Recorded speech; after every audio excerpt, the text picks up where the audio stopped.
Hello and welcome to Rewind Reviews, a podcast that takes a look at films that we watched in our youth and asks the age-old question of, does that hold up? Is that any good? And this week we are doing the thing we always forget can sometimes be a struggle, which is a comedy. For some context, usually, we take our time analysing the, if you knew the podcast, we try to analyse the characters and the structure. Dan, sorry to interrupt, mate. I don't know how to describe this. It sounds like you're far away from the mic. Oh. Is there anything obvious about your headphones that could be? No, I don't know. Let me fix it. Oh, there you go. Now you sound closer. Oh. Did you change something in the last 2 seconds? No, I picked up my phone and went to look at it, but it changed before I did anything. Yeah. Can you hear me properly now? I can hear you. I can make out what you're saying. It's just weird because it doesn't normally sound like that. Like I say, it sort of sounds like. Does it still sound like that the way? phone is? No, now it's a little clearer. How about now? Yeah, that's better. What's happened? Or are you? I don't know. Is this a placebo? No, it's something to do with my headphones, I think. 1 second. Let me. How about now? See, that's better. Yeah. Yeah, there you go. Fixed. I fixed it. Okay. Dan Doolan, technical whiz. Yeah. I just did some. I slightly fear that you've sat there and done nothing, and you're like, I don't know, he's fucking gone no, insane. I just disconnected and reattached my headphones. Oh, okay, fine. Yeah. Do I genuinely sound a lot better? Right. Do I genuinely? Am I clearer? Yeah. Okay. Well, we'll call that. Yeah, victory, definitely. Oh. Okay. I like the idea that you think that I'm gonna do a gotcha later, where I'm like, you fucking idiot! Like I didn't change anything, and you said it sounded better because you're a dummy.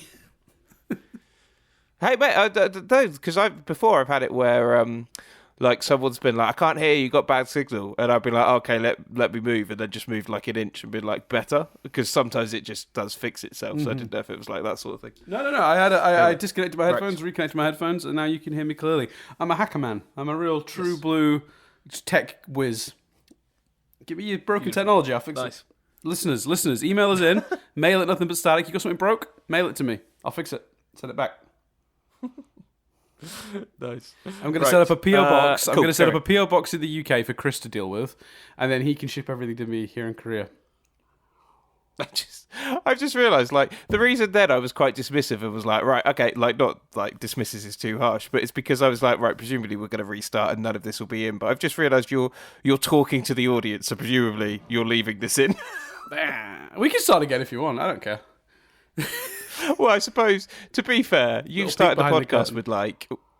You started the podcast by being like, we don't know how we're going to stretch this, and then an immediate 3-minute tangent about technical difficulties. I suppose it's like, well, that's how we're going to stretch it out, baby. Yeah, well, I mean, I wouldn't even say stretch it out, because I just feel like we're going to talk about it, and when we're done, we're done. If this podcast is an hour long, then it's an hour long. If it's 2 hours long, it's 2 hours long. I literally don't think it matters too much. But let's dive straight in, because I mean, there's a reasonable amount of trivia, not too much, but like, I'd say medium. It's like the average movie's worth of trivia, but there's not like a big story. The funny thing about this movie is, even on the triv front, it's like, here's some things that might have happened on set, or things about the movie, the box office, some car stuff, usual. But like, there's no like the crazy story of how this movie got made. You won't believe it, nothing like that. So yeah, pretty standard stuff. But let's chat about the film. So so age-wise, we were both quite young when this movie came out, this specific one. So International Man of Mystery comes out in 1997. So I am 10, which is actually 9 based on the month. I am definitely not old enough to see this movie. Do you have a recollection of the first time you stumbled across or became aware of Austin Powers as a concept? Yeah, so that's definitely categorically the second one. That's the Spy Who Shagged Me, which I think I might have even seen on television and then got the DVD, or maybe a friend had the DVD or something. It was something like that, but it was definitely the second one. To the point, Dan, where I was watching this movie going, I can't say with confidence that I've ever seen this film. Really? Yeah, because logically in my mind, I enjoyed the second one. I got that, like I say, I got that on DVD, got that on video, probably VHS, probably. I must have gone back. I remember going to the cinema to see the third one. Right. I must have, and I remember watching the third one with my parents as well. Like, I must have gone back and checked out the first one. Surely. And I think maybe I did once, but didn't pay much attention. I don't know. But I have no real memory at all of this first one, to the point where, like I say, I was watching it going, I remember so little of this. I'm not sure if I see it. Oh, have I lost you? No, I said I remember so little of it. I'm not sure I've seen it. But to be fair, I was really trying to stifle a yawn. I think that somehow like made it sound like your sound just cut, and I was like, wait, what happened? Okay, so for me, it was a bit different in that. So I became aware of Austin Powers through the second one, as did you, but I didn't see it for a good while. So basically. The second movie comes out in 1999. At the time, I'm living in Ireland, and I remember, and I would love to dig this clip out, and I've tried and I cannot find it, but I remember there's a kids' TV show in Ireland on RTE called The Den, or Den 2, as it became when they rebooted it years later. And basically, it's just wraparounds for other kids' shows. So we'd be in the studio, they'd read letters from other kids. There were two puppets. It's where Zig and Zag came from, the characters Zig and Zag, who did then become popular in other countries. But at the time, it was Socky the Sock Monster and Dustin the Turkey. Dustin the Turkey famous for also going to Eurovision. And if you're listening to this going, Dan, what the fuck is any of this stuff you're talking about? Don't worry about it. It was a kids' TV show with two puppets and a presenter in a small little studio, a tiny studio. That's why they called it The Den. And they would basically just talk between the shows, entertain the kids, do all the bits and bobs, little interstitial stuff. And they were, for some reason, promoting Austin Powers 2. Now, I've got to assume it's because they knew parents also were stuck in the rooms with these shows, but the presenter did not know what to do because he couldn't say the title of the movie. Now, for American listeners a bit confused, the word shagged, I think, is considered more of a, not a swear word, but a sort of, I don't even want to use the word obscene, because obscene makes it sound like it's worse than it even is. But it's like, it would be considered a rude word in the UK and would not be appropriate for the ears of children. America, not so fussed about that. So the movie he couldn't even name. So that's my first memory of Austin Powers, is a poor, 20-something presenter doing kids television in Ireland, desperately trying to promote a movie he couldn't name. In a tiny little shed of a studio with a puppet called Socky the Sock Monster and another one called Dustin the Turkey. And every time I think back to that memory, I think, I wonder where that guy is now. I wonder what his life is now.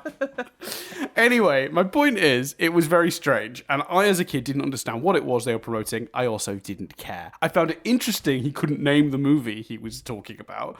But I also wasn't that fussed. So it kind of a little bit stuck in my brain. And then a few years later, when I'm living back in England and I'm seeing my nan who lives in, who worked in a video store at the time. We've talked about this in the past for listeners. She used to give me like sample copies of movies that weren't out yet. She got a sample copy of Spy Who Shagged Me, which I recognized this title from that bit. And I was like, oh. And then I realized it was Mike Myers. And at this point, I was already obsessed with Wayne's World. I was like, oh, I wish to see this, but I realize it's the sequel. So then, before I watched the original, and by the way, for anyone wondering, I was not very well monitored in terms of what I consumed as a child, because I would have been 12, 13 when I saw this. Although I think this one probably had a 15 rating, so I wasn't that much below the threshold for the age for the movie, in terms of appropriateness. But I dig out. I dig out the first one from the video store, rent that, and then see the second one. So I see Man of Mystery and Spy Who Shagged Me probably within about a week of each other, a year or two after Spy Who Shagged Me comes out. So like 2001-ish, maybe 2000, because I feel like it was a sample copy for Spy. But anyway, so that's how I watched Austin Powers the first time. And you know what? I'm not gonna lie. I wonder if these movies are not aimed when it comes to, like, there's a lot of humor that is for children in these movies. I will say, not to be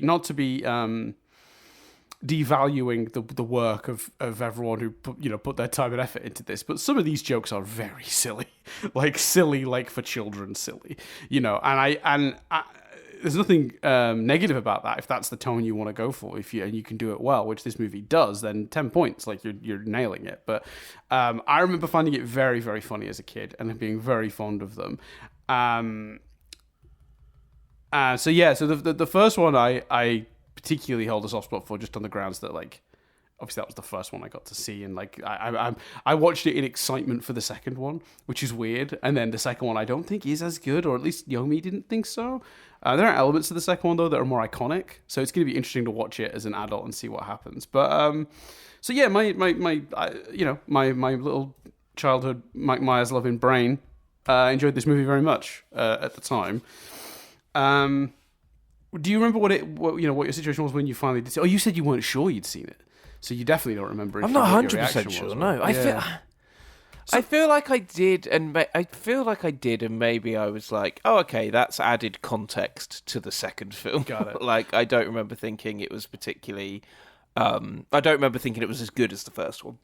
Second one, sorry. Yeah, that's interesting, isn't it? Because I feel like young me thought the first one was the better one, but like I'm thinking all the jokes that I'm familiar with from this franchise and all the iconic stuff from this franchise, and a lot of it is from the second one. So I feel like I might feel differently when I've seen it. So how do we feel as an adult having watched it, in the year of our Lord 2025? It's difficult, isn't it? Because they fire so many jokes at you that a bunch of them land and a bunch of them are funny and they work, and I laughed for sure. And I think it's interesting because they do so on the comedy level. There's that. I think some of it misses now, some of it and some of it hits. I think what's interesting, I feel I wouldn't have necessarily... Right, okay. So, if you'd have asked me to predict going into this, I'd have known and mentioned that, it's parodying, it's spoofing, it's playing off of spy tropes. But I wouldn't have thought that was so much a part of it. Like, they really do cram them all in here. And fair play, because a lot of them they get very funny. A lot of them are not subtle. A lot of them are subtle. I think one of my favorite more subtle ones is the fact that when they get kidnapped by Dr. Evil, he makes them change. But whilst Dr. Evil says, "What do you think of your futuristic clothes?" they don't overtly put a pin in. It's not like they have that scene. That scene in the spy movie where the Bond girl or whatever gets a dress laid out for her by the villain. He just, inexplicitly, they're wearing completely different clothes when they get out of the van. Almost to the point where you sort of feel like maybe there was a deleted scene. Like, that made me laugh. Yes.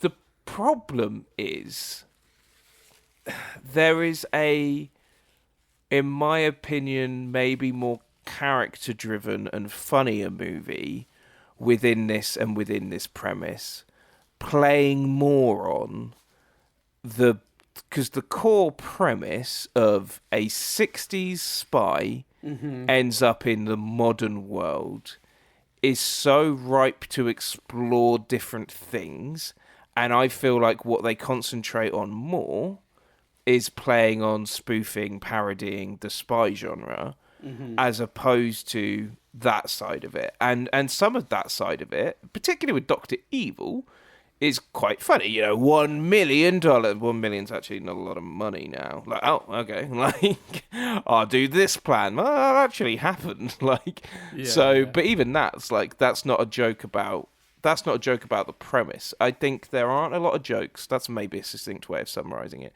There's not a lot of jokes about the premise, and I think there could have been. All they really do with Austin Powers and that side of things is they do 37 different variations of he's a bit sexist because he comes from the past, and and he's a bit He's a bit promiscuous. Like they do different. They do that joke many, many, many, many times.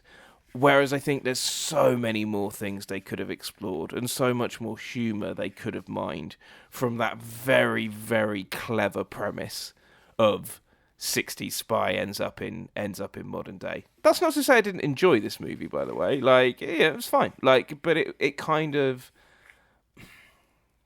if I'm being honest, if we're watching this, and we were quite excited to watch these, and I'm still excited to watch the rest actually. And that could just be because I've got more memories of them, and maybe that's affecting this. Maybe this is the kind of movie that you need a bit of nostalgia for, and I don't really have the nostalgia for this movie.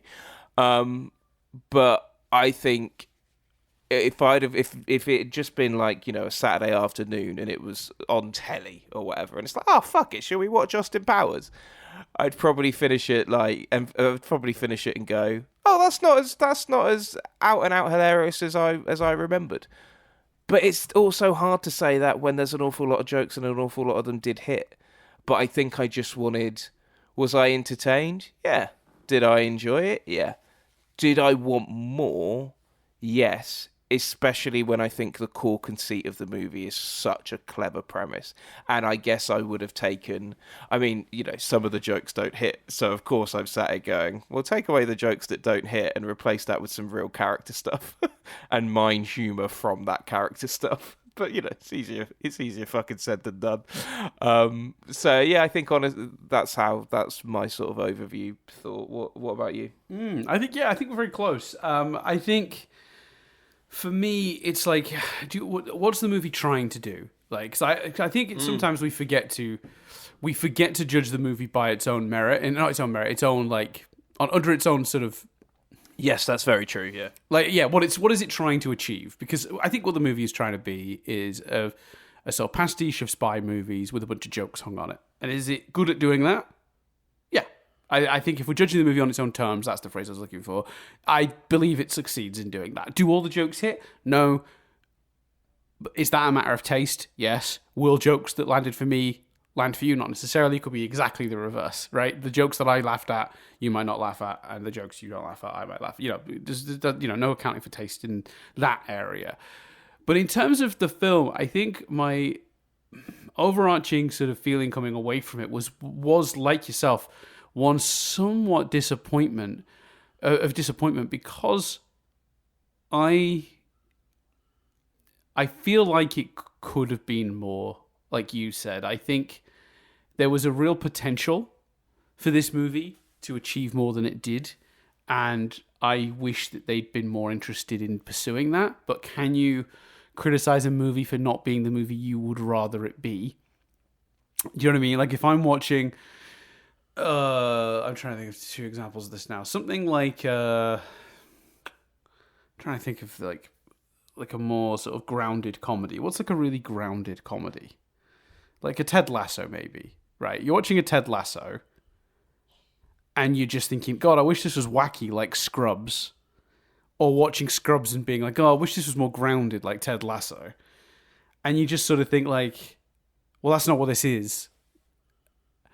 But it's tricky with this because the thing I think this movie is missing is character work. I feel like that shouldn't be something that's missing from any movie, and especially when the previous Mike Myers movie we've covered on this podcast, Wayne's World, has quite a lot of character work in it.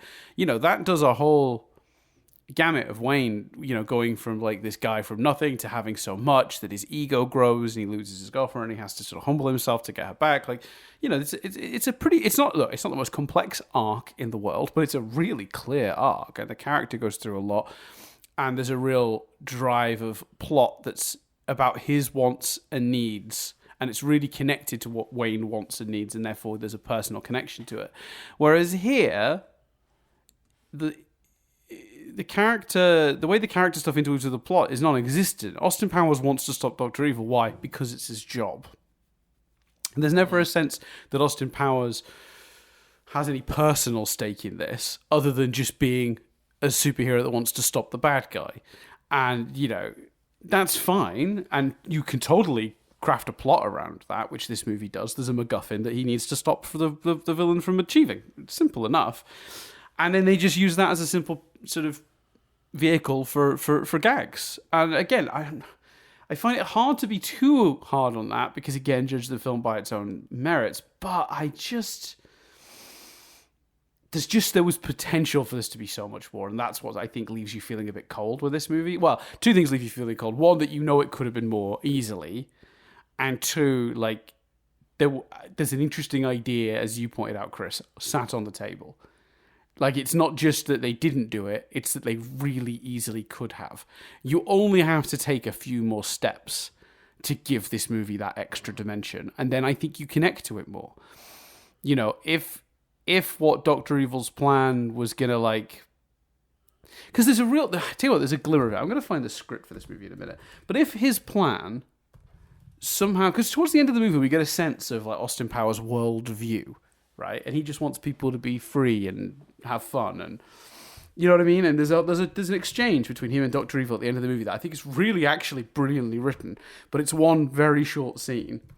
Let me see if I can find it. We're talking about the notion of freedom not going away, and all of that sort of stuff. Yeah, I've got it here. Okay, so Dr. Evil basically says, you know, isn't it ironic, Mr. Powers, that the very things you fought for, you know, swinging free love parties, distrust of authority, are all now in the 90s considered to be evil? Maybe we have more in common than you care to admit. And Austin replies, "No, man, we swingers were rebelling against what we swingers were rebelling against was uptight squares like you, whose bag was money and world domination. We were innocent, man. If we'd known the consequences of our sexual liberation, we would have done things differently. But the spirit would have remained the same. It's freedom, man." And then Evil says, "Your freedom has caused more pain and suffering in this world than any plan I've ever dreamed of. Face it, freedom failed." Austin replies, "That's why right now is a very groovy time, man. We still have freedom, but we also have responsibility." And while that is then followed up with a joke, which is a good joke, which is nothing more pathetic than an aging hipster, which is I believe a reference to an old Lenny Bruce bit. But that is the closest this movie has to having genuine character depth for anyone. Because if you're hearing that dialogue that I'm reading and you're going, holy hell, that sounds like quite a heavy bit of like analysis of the cultural differences between those two times. That is it. I just read you the entire amount that this movie bothers to characterize these two people's worldviews. Well, and it's brilliant. And it's also the most captivating exchange in the movie. But also, it slightly comes out of nowhere, because if the movie had been full of, instead of Austin having a spinning bed and, you know, being like, oh, I fell over, and the joke is him trying to get her into bed, and then she says, I will never sleep with you, and he says, I don't think he quite says, so what are you saying? But it's, you know, it's what do you mean? There's a variation of that. Like, instead of doing that a few times, what if Austin's trying to do things and struggling to, like, and he's feeling that pull of, is this world still the same? And you know, because he's not experiencing the things he's saying in the modern world. And I suppose in some ways he is a bit, but I just think that speech reads as if you said to someone, if you showed someone that speech and said, this is the speech from the end of a movie, they would go, oh, and I assume all of these things that they're talking about we've thematically seen throughout the movie. Right. Like, we've seen Dr. Evil return to the world and go, oh, it's fucked. Like, okay. Like, you know, but we haven't. And you see Austin Powers struggle to connect with people because they aren't as free. But almost that's the opposite of the speech and the point of the speech from his side of it. Or maybe you do that then. You have him do that at first, and then he connects with Vanessa, or he finds other people, whatever. Like, that speech, my point is, that speech reads like a thematic conclusion, but we haven't seen any of that. I mean, take place in the movie. To simplify, it's just not earned. The movie the movie is capping off a plot line that it never really actually put into the movie. Like, it's not there. That, you know, that character stuff that's in that speech is just not present anywhere else in the movie, and it really ought to be, because it's, one, the most interesting part of the movie, in my opinion, but two, also, like, it would fit perfectly with, as you said, this premise, which is really interesting, of this spy out of time. And that's what I think, that's what's so interesting about the movie, is it's I can't really admonish it for not trying to be more than what it wants to be, but it was so close that I'm like, oh, couldn't you just take that one extra step? Like, the bones of this movie are perfect. There's a bunch of great jokes, right? You've got a great cast. You've got a brilliant premise. The structure of the and vague thrust of the plot is good. You have a surprisingly likable character in Austin. And I'm genuinely saying that, even as a person coming back to this movie, I was expecting to find that character deeply unlikable.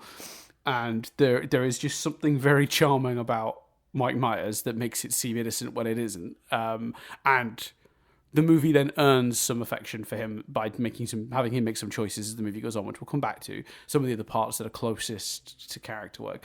It just feels like you just take that, you've written that speech at the end, you just pepper some ideas throughout the rest of the movie that cover that. Maybe trim a couple of the weaker jokes, and you don't just have a better movie, you have a masterpiece. Like, that's what's so frustrating about this, is it's missing such an important ingredient that I come away going, yeah, I enjoyed it, but that one ingredient doesn't just make it a bit better. That ingredient, like, elevates it a million times. It's like, it's impossible to calculate, I think, how much better this movie would be with some more thought put into that character stuff and that thematic stuff. And I just think we're in a position where, like, you know, they just done a movie that did do that. Like, or not just, like, oh yeah, what, 4 years earlier, 5 years earlier? When's Wayne's World? 1992. So I feel like I'm look, to put it short, I'm recommending the movie because I still think it holds up reasonably well and way better than I anticipated it doing. But it is a slightly frustrating watch because it's just not where it could be to be great. And maybe there's a reason Austin Powers has fallen a bit out of cultural lexicon. I would say more so than even Wayne from Wayne's World, like as a Mike Myers character. I think people, when you say Mike Myers at his peak, they're probably going to say Wayne's World before they're going to say Austin Powers these days. Is that true? Maybe. And also, if you say it is worst, everyone will unanimously agree it's Love Guru. But but yeah, I don't know. It's a shame because the potential is really there. It's really, really there. Yeah, I think it's crazy, isn't it? Because obviously he's not featured in the visuals because it's animation. But I think if people were to say what's Mike Myers' biggest movie, people would probably say Shrek. But I wouldn't call that a Mike Myers movie in the sort of Mike Myers vehicle sense. But yeah, you're right. If you just ask people what's Mike Myers famous for, there is definitely a very large number of people that would just say Shrek without really considering. Do you? And obviously, just because we've watched it this year, but a while ago, so you might not have an answer. Do you think this is a better spy spoof parody, whatever you want to call it, than Johnny English? So not necessarily better movie. Do you think it's a better send-up of the spy genre than Johnny English? No, I don't think so. I don't think it is. Because I think it's a better send-up of, like... It's a better send-up of weird British 60s, the 60s culture that led to spy movies that were so popular. But as a spy movie, it's so thinly a spy movie. Do you know what I mean? Like, it's just a bunch of very overt tropes. Whereas I feel like Johnny English did something with a bit more depth. I think Johnny English was really trying to get to the core of what makes a spy movie tick, and actually had, twists and turns and surprises and, like political stuff, like, which is what you'd get in an actual spy movie. Whereas this is like sort of wearing the clothes of a spy movie. But a lot of the jokes aren't even about the fact it's a spy movie. Do you know what I mean? The jokes are just about this strange character. I'd agree with that. Although there is some really good observations about storytelling in general. Though, like, I love my favorite joke in this entire movie, and I don't want this podcast to just become we list jokes. But if we're doing, we could do favorite, I guess. My absolute favorite joke in this movie is the unnamed henchman that gets squished, I'd say needlessly, by the steamroller, and then we cut to his wife.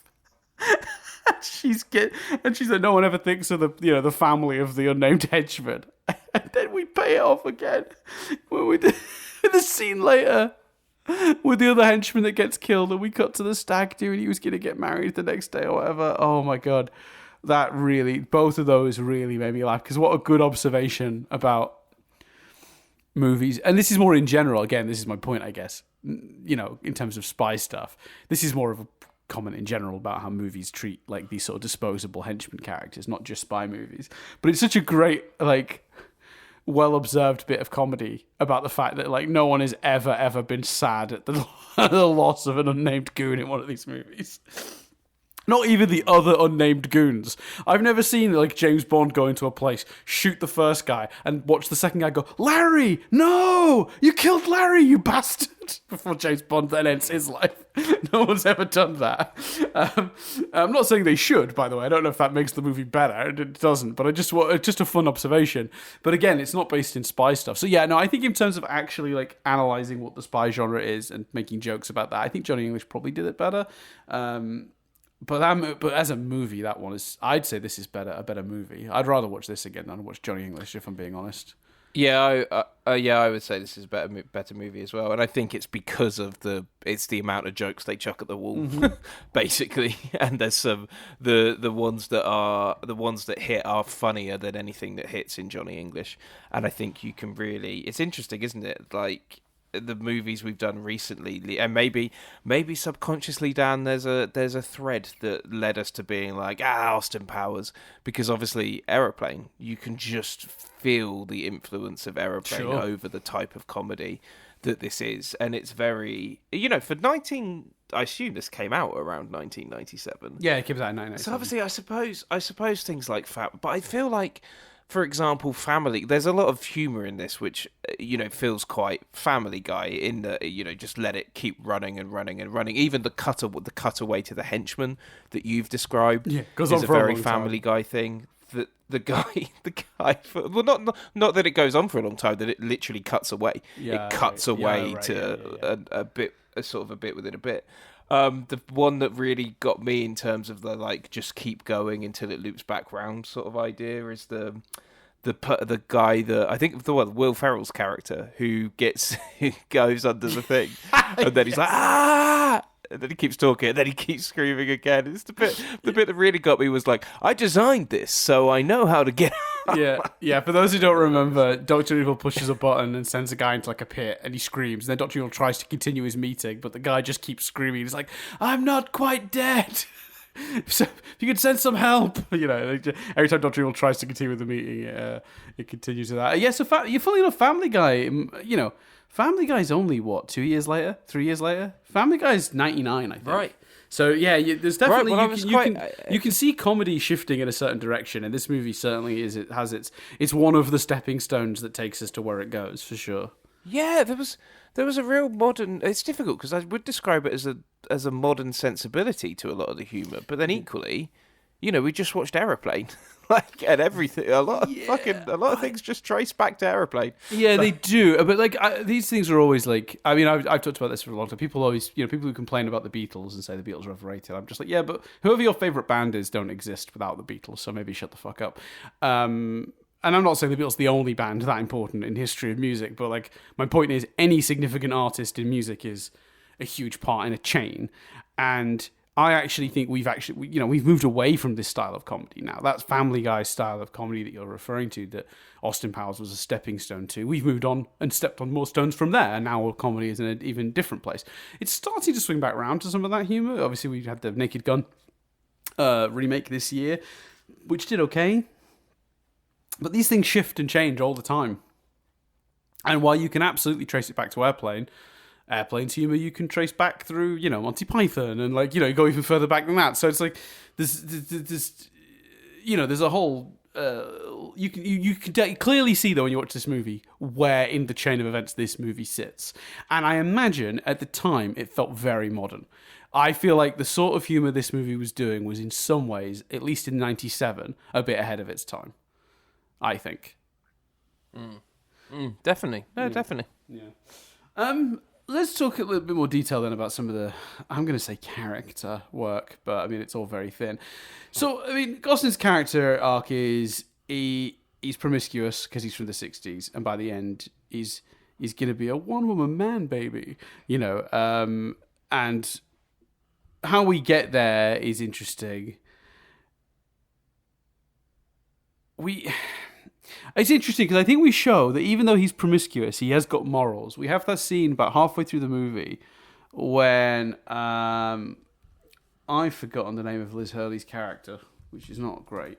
It's Vanessa, isn't it? Vanessa, sorry. Yes, when Vanessa. Yeah. When he and Vanessa go out for a fun night out and they have a nice time, which I think is a reasonably sweet enough sequence. It does enough for me to understand they now like each other personally. It's not just that he, is attracted to Vanessa. It's now that they're getting on. So now any pursuit that goes on following that scene, I understand, is also based in feelings, which is fine. Perfectly adequate scene. But it ends with a really brilliant and interesting moment where she's quite drunk and she sort of implies that she'd be willing to sleep with him.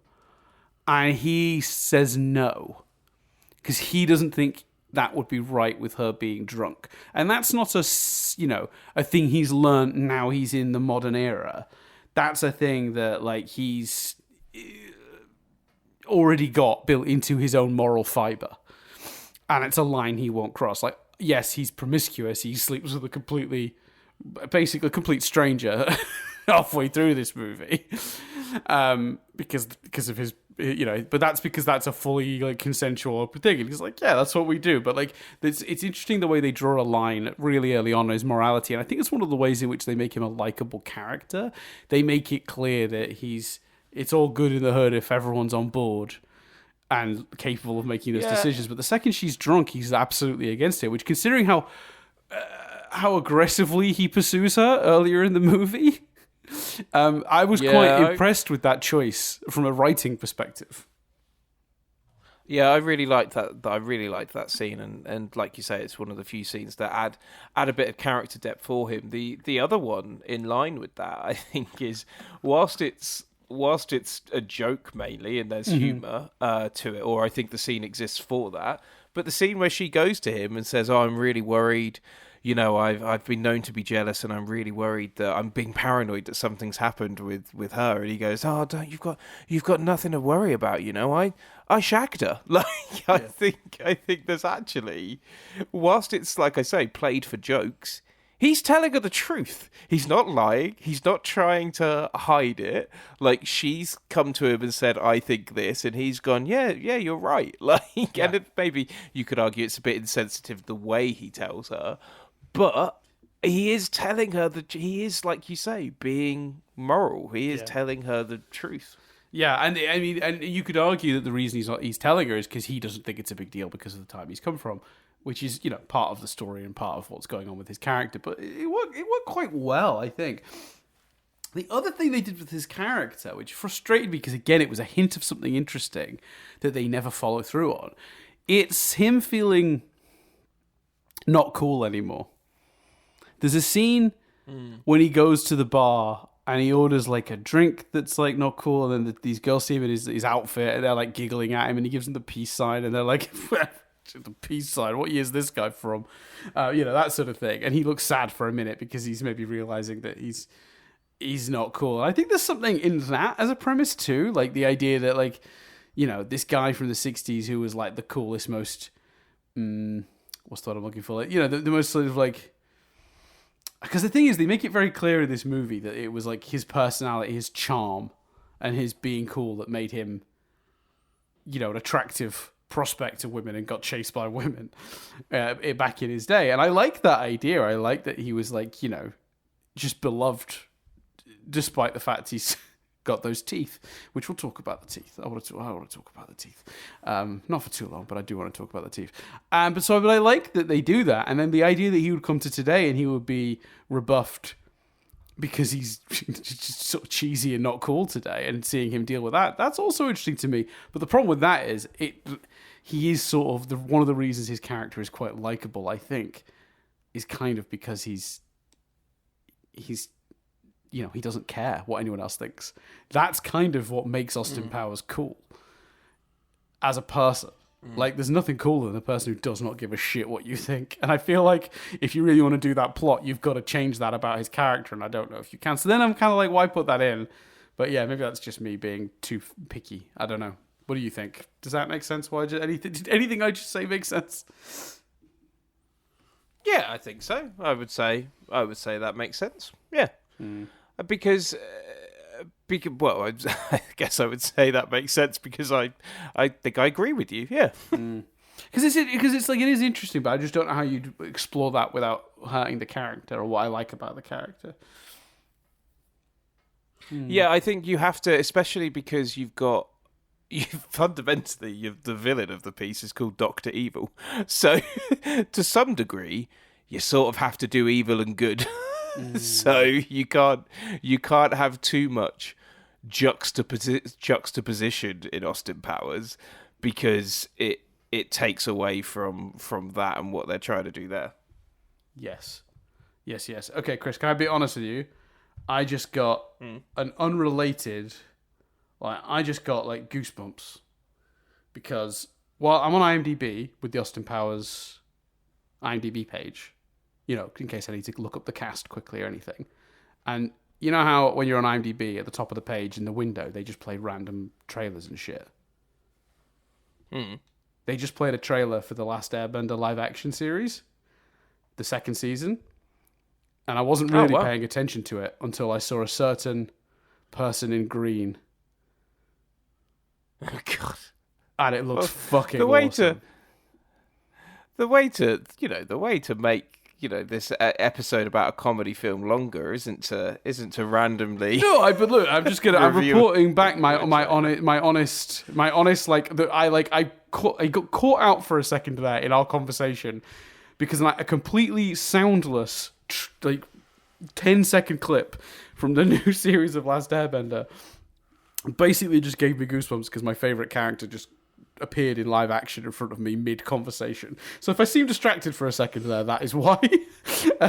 Well, if we're being honest, as I think I'm clear, so obviously, when you're reviewing a movie, sometimes you'll go to check a character's name, like Vanessa or whatever, yes. And you end up in a bit of a wormhole of Wikipedia clicks and links. Yeah. I had no recollection that, spoilers, Tom Cruise is in the third movie. Yes, he is. And I was like, what? Tom Cruise plays Austin Powers? And if I'm honest, do you not remember?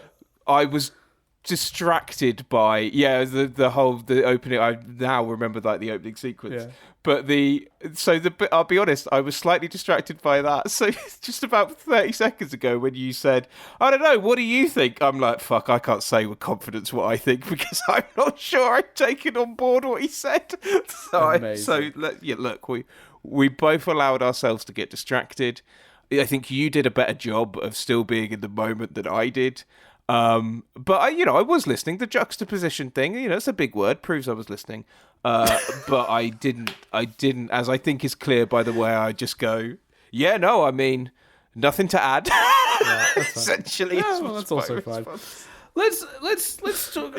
It's not. It's bad. It's bad podcasting, and I apologise. But Tom Cruise is in the third movie, and I found that very distracting. I'm actually a little sad because you'd clearly sort of mildly forgotten that. I'm actually a little sad you found out that way because that would have been a real shock for you in the third movie. Because so for those who don't know, and I'm sorry we've spoiled it if you're watching along with us, but basically the third movie opens with Austin Powers' car pulling up, and he gets out, and the camera pans up. You see the blue. I think he's in the blue satin or maybe the red satin, and when it gets to his face, it's not Austin Powers, it's Tom Cruise, and it's a movie based on his life, starring a bunch of other huge celebrities. And it's this whole I can't remember who else is in it now, but Tom Cruise is briefly Austin Powers. It's very funny.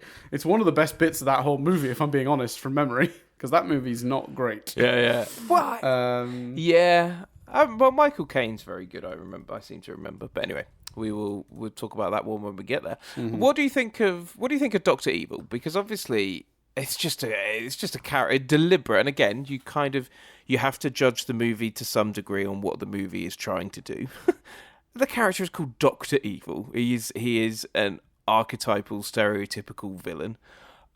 So let's not, it's not necessarily fair to sit here, I think specifically with Dr. Evil, and go, oh, more would have been nice in terms of arcs and all of that sort of thing. But they're really doing what they're trying to do well, I think, with him. I think he has some great jokes. I think, as we've already discussed, the henchman thing is great. And I think they do more with the fish out of water side of the premise with him, or at least they do a series of different things to do with that with him than they actually do with Austin. So whilst it's a bit thin on the ground, and certainly towards the end, I just love, the end is they just defeat him because they defeat him. Like we've already talked about, there's that one great scene where they talk to each other, but it is so children playing like spies or children playing action movie. It's we've gone to the lair, hit the self-destruct, whatever. But Dr. Evil, I think, because the point of the character is to be so archetype, stereotype, whatever the word is, I think they get away with it. And that's why I think maybe in some ways, in terms of pop culture, Dr. Evil as recognised as Austin Powers, if not maybe more. What do you think? Yeah, I would agree. And I think the reason they get away with it more with him than they do with Austin is because he's the villain. He's not supposed to change. So you can just put him in A and just that's enough. His whole arc in this movie, or not arc, but his whole thing in this movie is his relationship with his son, which is brilliant because his son is a modern teenager who can't get his head around his dad being a cartoon villain. Do you know what I mean? And that is it's just automatically funny premise. His dad just wants to do evil and he can't figure that out. And that's actually brilliant because that character can't change. His name is Dr. Evil. And when they're in group therapy and Dr. Evil's just quite frankly, I think I'm just going to kill him and start again. And the therapist doesn't understand he's being serious. That's really funny. When he's reaching for the button to drop Scott's seat into the fire pit or whatever. That's really funny. And then not only is it super funny, but then we get some really good observations about the genre through Scott, through Seth Green's character, because there's that whole thing about, what do you mean you're going to slowly explain your plan to him while you put him in an easily escapable situation? I'll get my gun. It'll be a father-son thing. We can shoot him together, but let's just shoot him.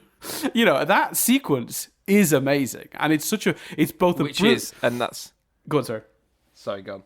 Well, I was just going to insert that's my personally, that's my favourite send-up of the spy genre, because I think that's something that people weren't really talking about or aware of. There's a lot of stuff in here where you're oh yeah, trope, da-da-da.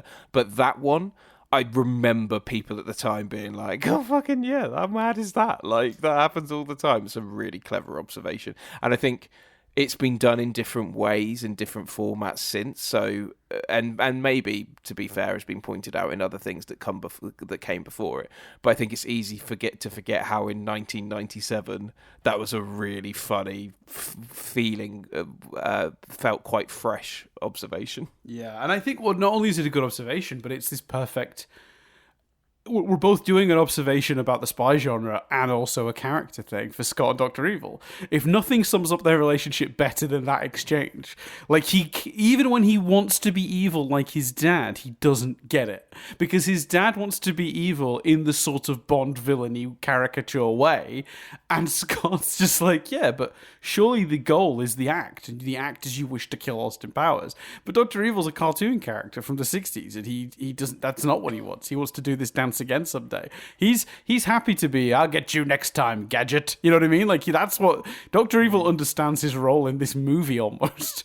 And the dynamic they have of the past and the present colliding and them not understanding each other is explored through a trope rather than through a real practical human thing. And for them, that, and two characters that aren't supposed to be the center of the movie and aren't the center of the movie, but they're not supposed to be, considering that's their situation, that's a perfect way to handle that character, is to give him a sort of interesting relationship like that. And a lot of my favorite scenes in the movie are scenes with Doctor Evil and Scott, to be honest with you. And I'm really excited to see what they do with him in the subsequent films, because I have a vague memory of one thing, and I could be remembering it wrong, but if I'm right, it's... Oh, man, I'm excited. Like, if I remember the thing correctly that I think I remember, I'm really excited about that.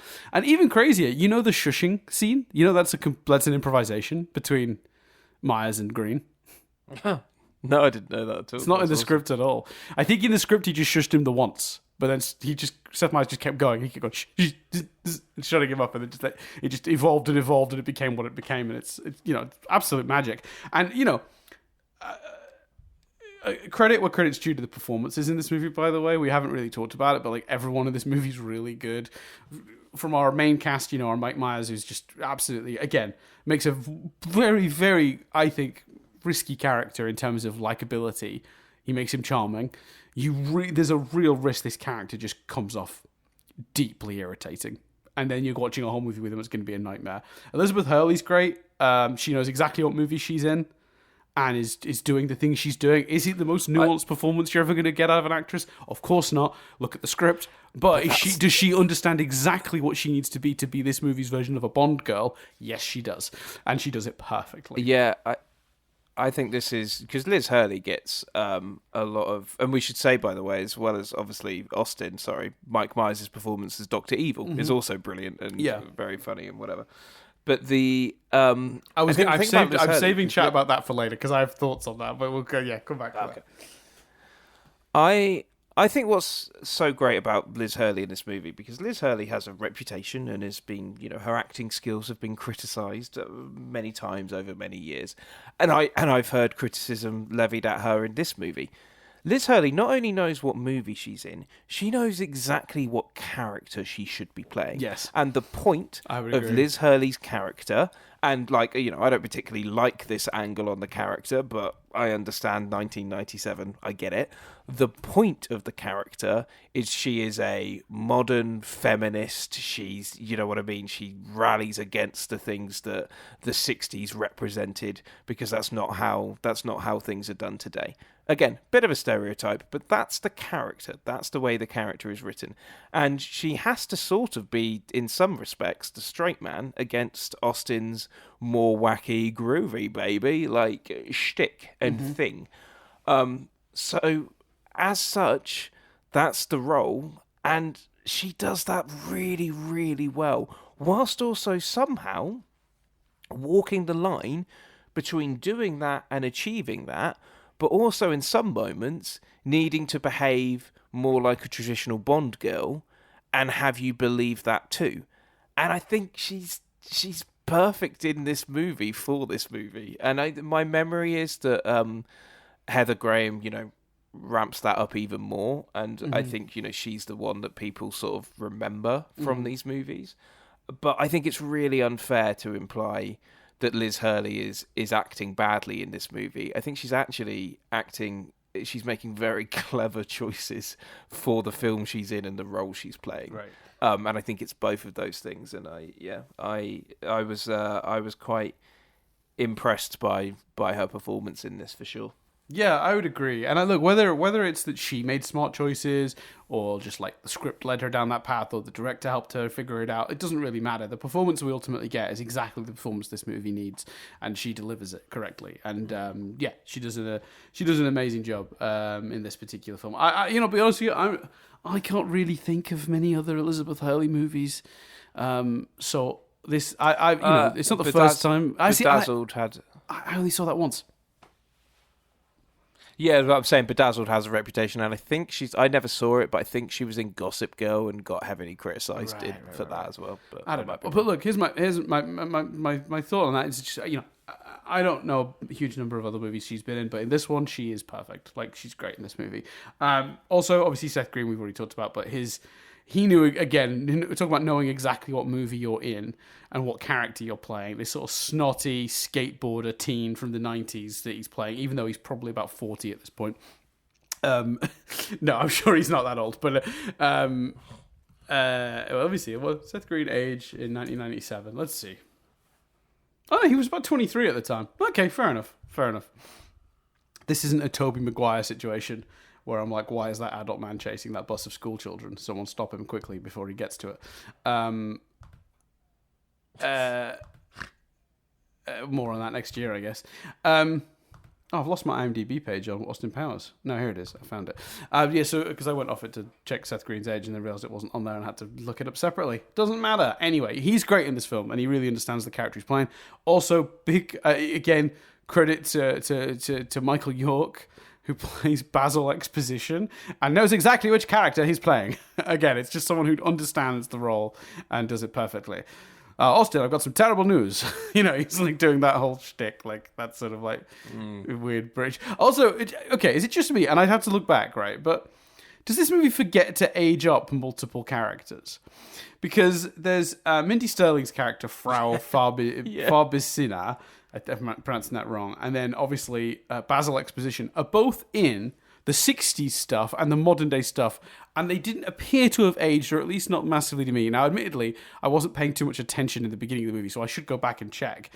But whereas, Miss Kensington from the opening of the movie, played by Mimi Rogers, she's gotten so old now that she's been replaced by her daughter.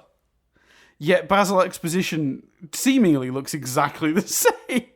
Very confused about that. I need to double check. I should open the movie up now and see if they've bothered to age them up or down in any way, shape, or form. But yeah, I found is that just a deliberate choice? The movie just being funny, or do you think it's laziness? What do we think happened there?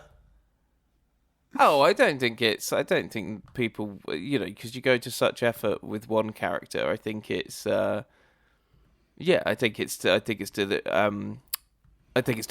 I think it has to be because it's with his, because the one I really enjoyed was his Dr. Evil's old lady henchman. Yeah, remains Frau exactly the same. Or whatever she's called. Yeah, she's one of my favorites. Yeah. She's amazing. She was the next performance I wanted to talk about, by the way, very quickly. Mindy Sterling as Frau Farbissina. I never can pronounce it right. She's amazing in this. She's so good. Like the way she slaps his hand when he keeps going to want to kill his son. It's just it's quite, for such a big movie, it's quite an understated moment of performance at that moment. So I've just had a look. Basil Exposition is wearing a wig when we first see him, of long, blonde, floppy hair, but they've done nothing to change his face. I'm here for it. Me too, to be honest with you. I love it. I mean, even just the conceit, like, Dr. Evil will return at a time where we have less freedom. How? How does he know? How does the spaceship know? Like, the whole sort of time jump of it all is so deliberately thin anyway that it's fine. Yeah. It's funny because Nadia sort of said, does he go forward in this one? I thought maybe the first movie the whole movie was in the 60s, and then we do the time travel thing in the second one. Like, I feel like there's a reasonable, like, there's a version of this that looks like that, and it's probably still pretty good, right? Well, I think the second one we go back, don't we? So I think the second one is the 60s movie. Is the second one the 60s movie? Is that right? I think we go back in time in the second one. Oh, well, that's actually a little disappointing because, like, some of the stuff we were talking about from the modern day, I was thinking maybe they do it in the second one. No, I seem to remember, but the third one I think is set in modern day. Is it? Yeah, it must be because we meet his dad in the third one.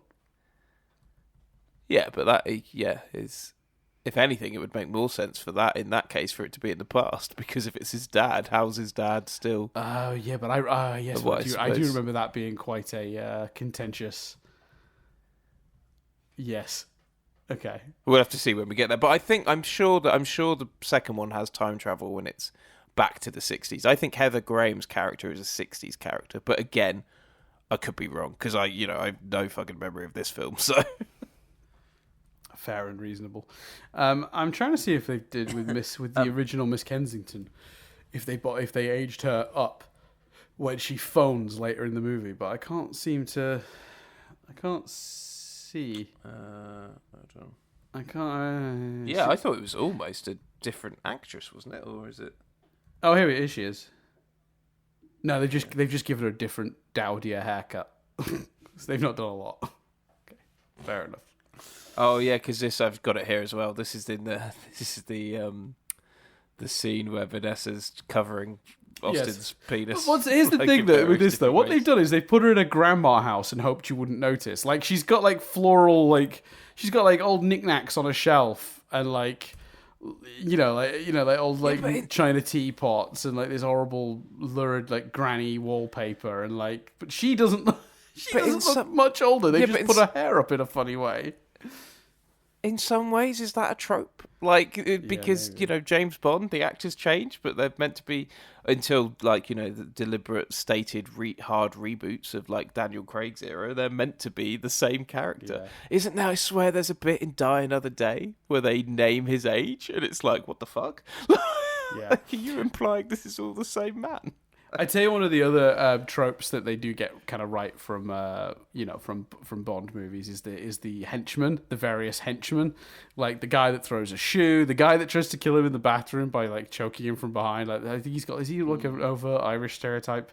Oh yeah, because they do the whole Lucky Charms joke, which I didn't. The Lucky Charms. Yeah. But that guy that tries to garrot, but like the idea of the villain having these sort of henchmen is quite fun.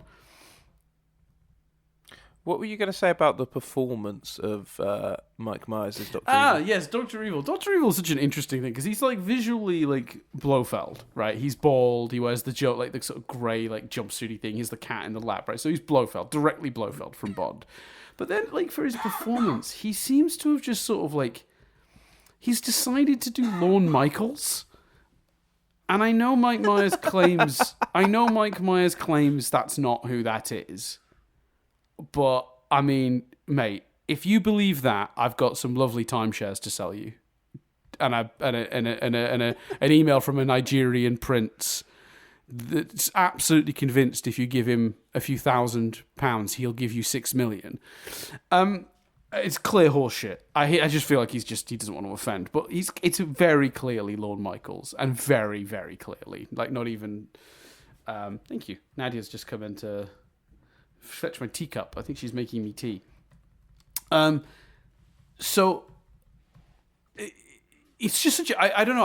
I'm baffled, but he sort of accidentally created an original character by fusing two things he's stolen, which is like this sort of the vague visual of Blofeld and just sort of smushing in Lorne Michaels into that body.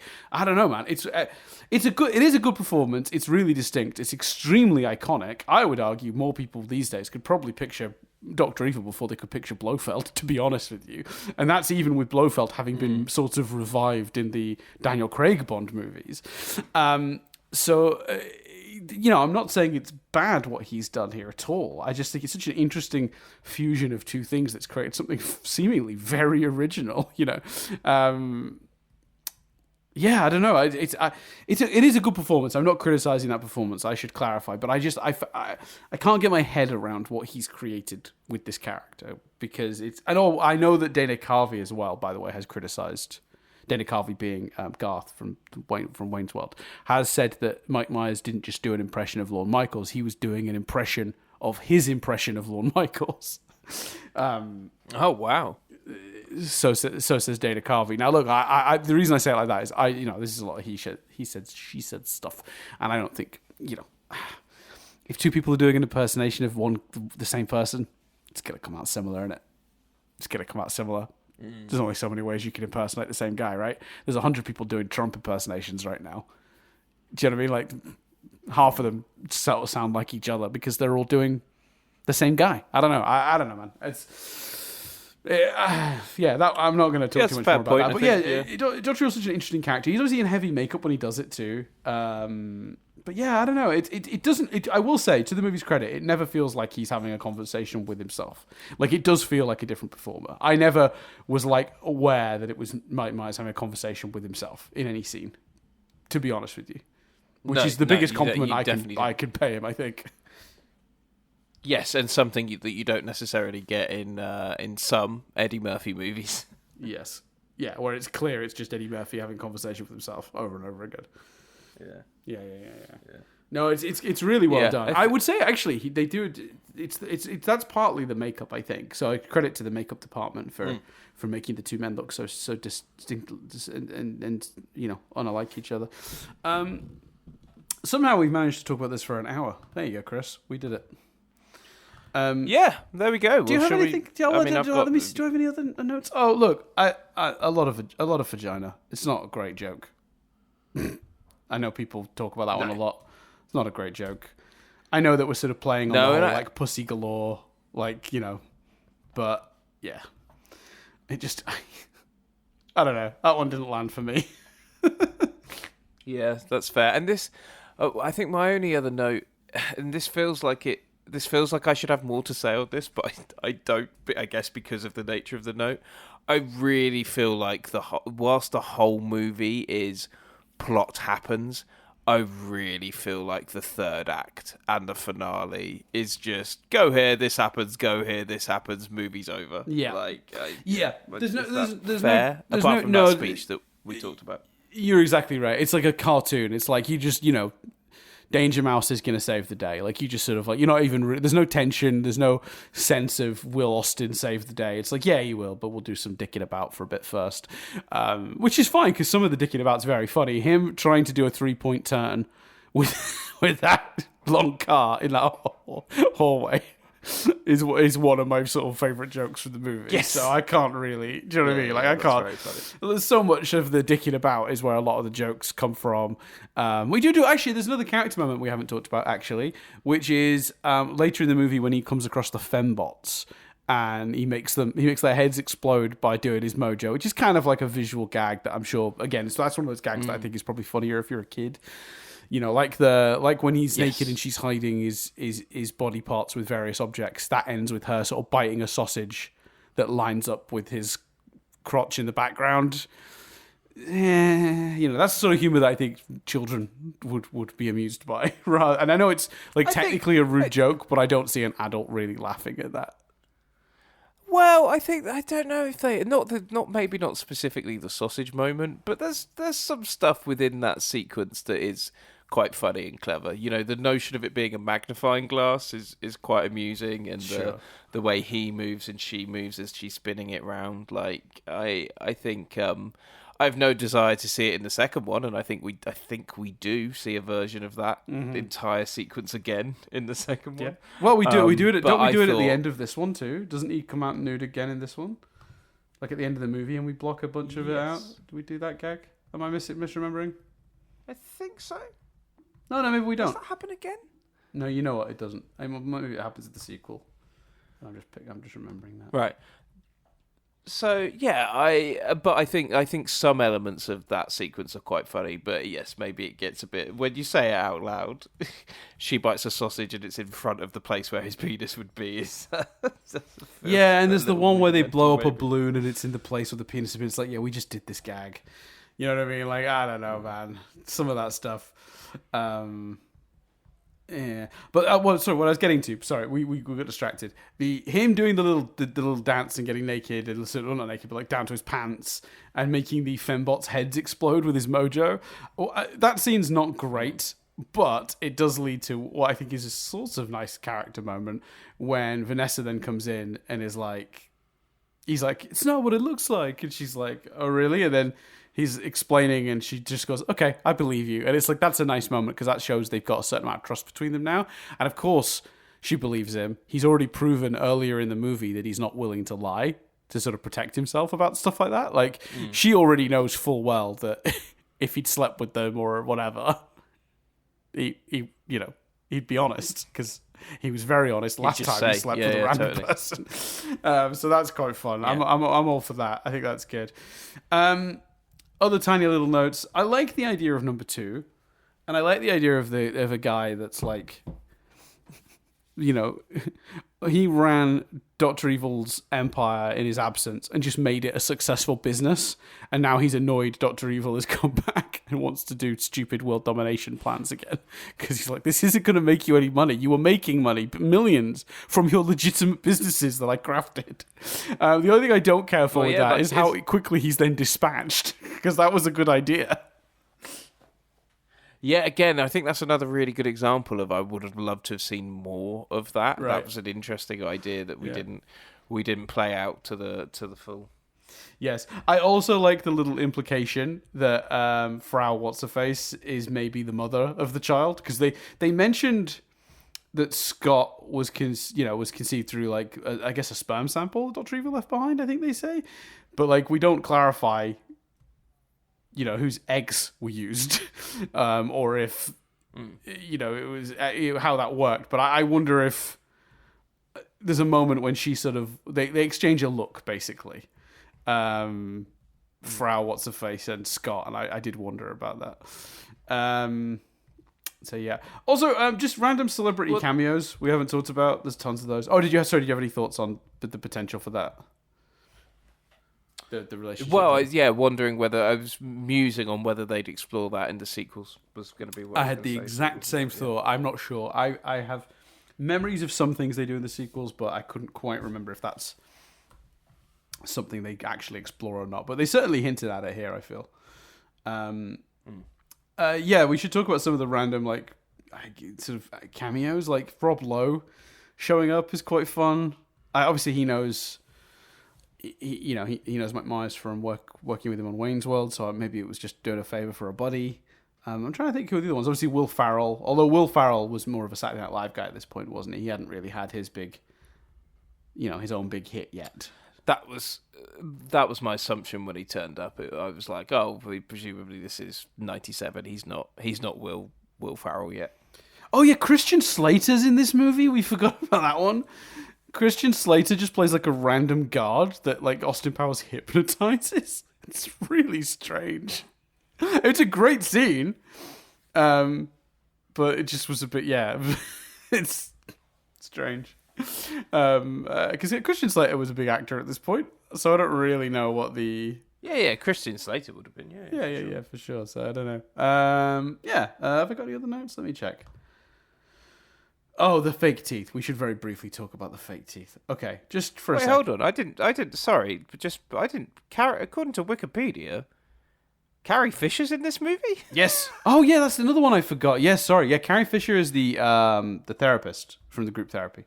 Yeah. Yes. And Burt Baccarat as well, obviously. Mm-hmm. Yeah. There's a ton. Funny.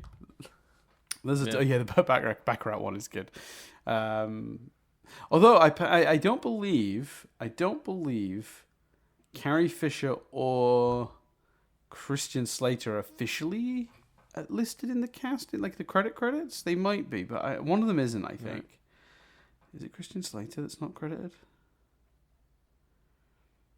Oh, I can't see any of them in the credits. I'm glancing down now. Oh no, there's Carrie Fisher, therapist. Therapist uncredited.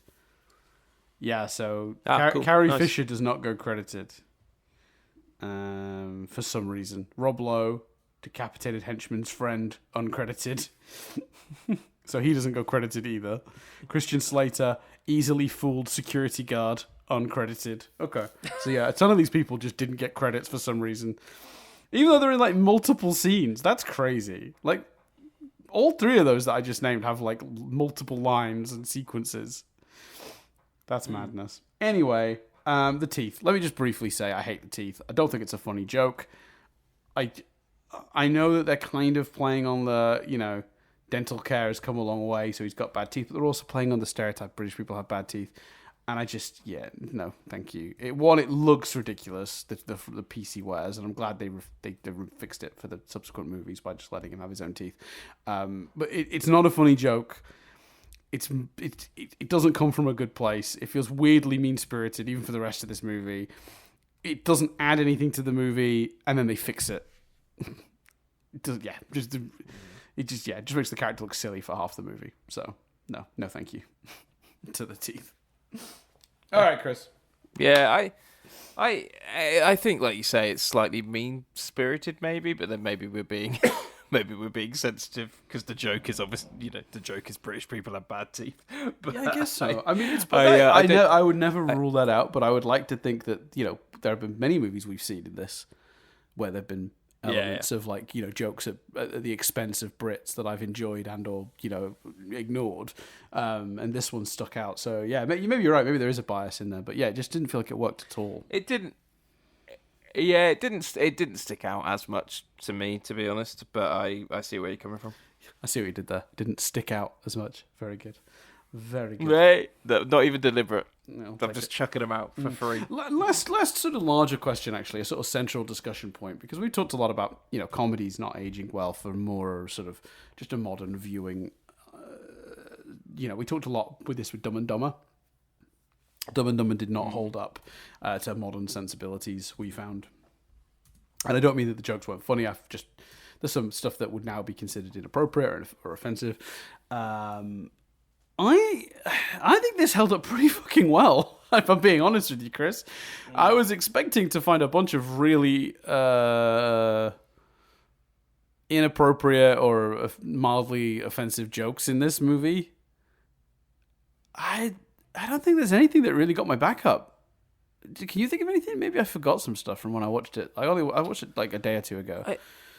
Was there anything not? I feel like when watching it, there was one or two things that I sort of winced at slightly, but equally, I can't pull them out now, so they clearly weren't so egregious that they're stuck in my memory or anything like that. Yeah. All right. Well, so definitely nothing on the level of Dumb and Dumber, which had a bunch of weird like gay panic stuff and other inappropriate things that we were not fond of. Yeah, all right, well, there you go. The Austin Powers surprisingly gets the aged reasonably well stamp of approval, which I'm surprised about, but there you go. Well, I think it's also that the film... Well, then again, even Austin's not...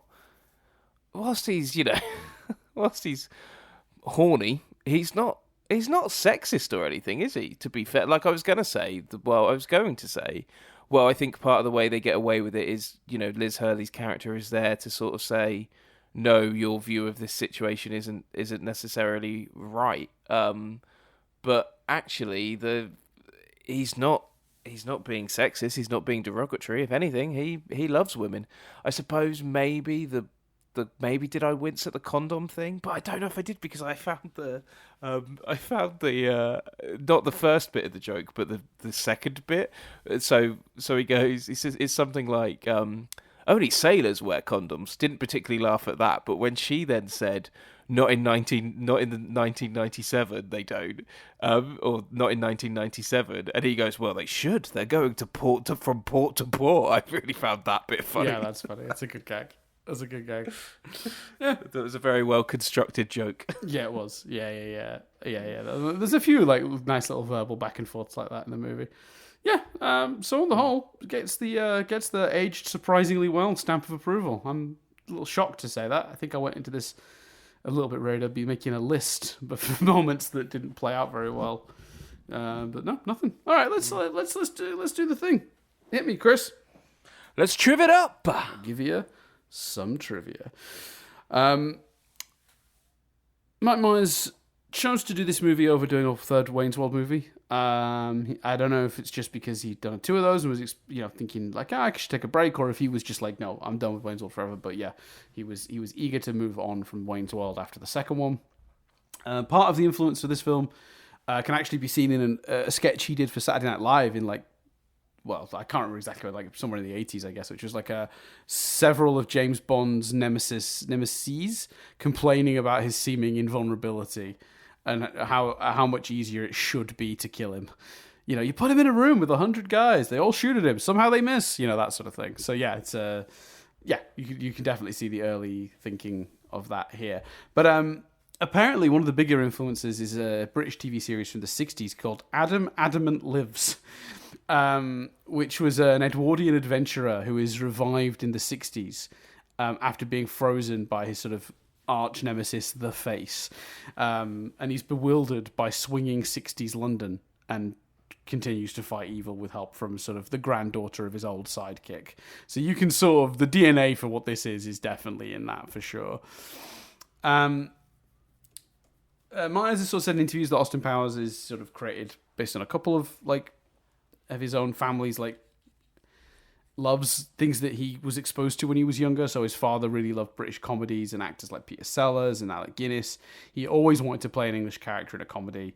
He also said that one night after coming home from hockey practice, he started flirting with his wife in an English accent as a part of a joke, and she laughed and told him to write the routine down so he could do it again. And he wrote the routine down, and that kind of ended up evolving over time into this script. That's kind of cute and very funny.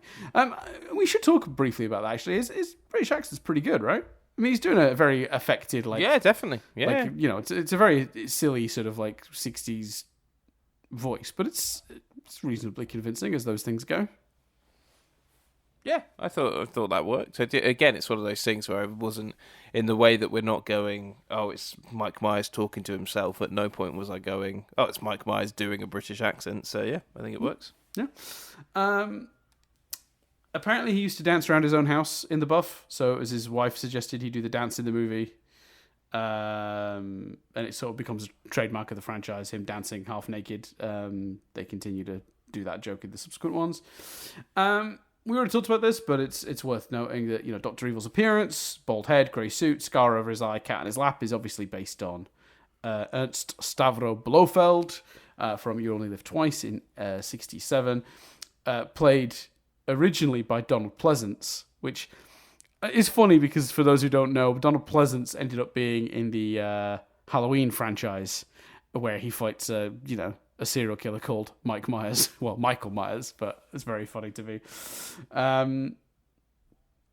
Yeah, that amuses me. I've written down here, his voice and mannerisms are based on longtime Saturday Night Live executive producer Lorne Michaels. Myers denies this, despite it being the most obviously true thing on the earth. I wrote that in my notes. Fair enough. I don't know enough. I haven't seen enough Lord Michaels stuff to comment on it fully. Hence not earlier. But I will check that out. Yeah. Look at Lorne Michaels in interviews. It's, you know, I guess a lot of the Saturday Night Live alumni, you know, all have their versions of Lorne and, like, you know, all have an impression of Lorne. I've heard Seth Meyers' impression of Lorne Michaels many times, and it is on degree, just a degree away from Dr. Evil.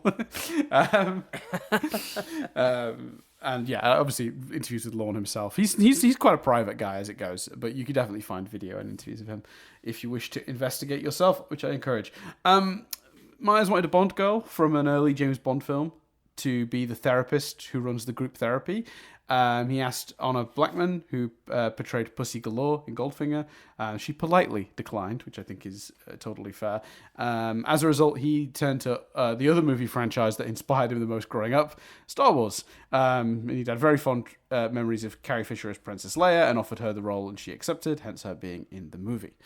Now, do you know about the original casting notion for Dr. Evil? No. Go on. So originally, Myers wrote the part and intended the part to be for Jim Carrey.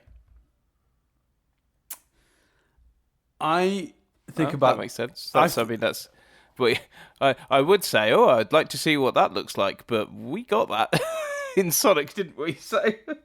Yeah, to some degree. Yeah, that's true. That's true. I think you would have played it a little bit differently, but yeah, I don't think you're a million miles off, to be honest with you. He turned this movie down to do Liar Liar, which is, you know, obviously we talked about that movie. Did we cover that movie? We did, didn't we? We did that movie really early on. Great movie, ton of fun. I don't think he made a bad choice, but it is funny to think how different this could have been with that. Yeah, it was only after Carey turned it down that Myers decided the best person for the role was himself. Bloody nepotism. Just gave himself the role. We've praised how he does it, so I still can't believe. Sorry, I know we've technically moved on, but surely he'd have been able to find a Bond girl. I'm just looking up like how many Bond movies had been by that point. Like to just go, I'll turn to another favourite franchise then. Yeah. I mean, that's, to be fair, that is the way the trivia lays it out. Let's be realistic. We don't 100% know. Yeah, I suppose maybe he might have specifically just wanted her. It wasn't so much about getting a former Bond girl. He wanted her specifically. She turned it down. He went to Carrie Fisher, or even the logic of like turn to his other favorite franchise. Maybe he just was like, well, I'd love to work with Carrie Fisher. I can't get the Bond girl I had in mind until let's see if Carrie Fisher will do it. She might fit the role. You know, I don't know. It's hard, we don't know exactly his thinking. That's just the way the person who wrote that trivia phrased it. very quickly, this one I don't want to talk too much about this, but I found this one really interesting. Pamela Anderson auditioned to play the lead fembot. I find this very interesting.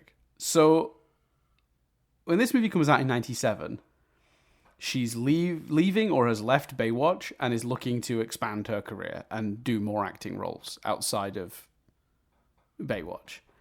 I think it's super interesting that she would audition for this role and then not end up doing it. Because my suspicion, and this is pure conjecture, we don't know, could be that she just didn't get the role. Although I feel like if you're Mike Myers and you're casting the role, Pamela Anderson, even if it's just for a couple of scenes, is a big name in 97, just coming off Baywatch. So I feel like it's unlikely she wasn't offered the role, if I'm being honest, but we don't know what happened. My speculation is that ultimately she turned it down. Because it's playing a robot that exists to look attractive, and she was looking to get into more serious acting. And I just think that in the grand scheme of her story as a performer and what she wanted to do, especially as she came out of Baywatch, I do think that's really interesting. I don't want to take too much. I tried to stop myself from talking too much about that, but then I ended up doing it anyway. I just think that's super interesting. I don't know. When I read that, I was like, huh. It made a lot of sense to me. So, yeah. I think your theory, I mean, we don't know for sure, but the theory that the logic of her turning it down for those reasons makes sense. Yeah, I feel so. There was only one other actor ever really considered for the role of Scott Evil, and it was Colin Quinn, comedian Colin Quinn. He turned it down to focus on his own writing projects. Makes sense. I looked him up. I'll be honest with you, I don't recognize a lot of the work he's done since, but I'm sure he's doing good stuff. Whatever he's up to. So yeah. Seth Green got offered this role at the same time he was offered the role in Carrot Top's Chairman of the Board, which... let's just say that didn't go well. Chairman of the Board. Oh, Carrot Top. And Seth Green says that making the choice between the two films was difficult at the time. He said that in 2005. Now, I think at the time is the very loaded statement there, knowing the success or lack of that Chairman of the Board received. I often think to the iconic interview on Conan where what was it?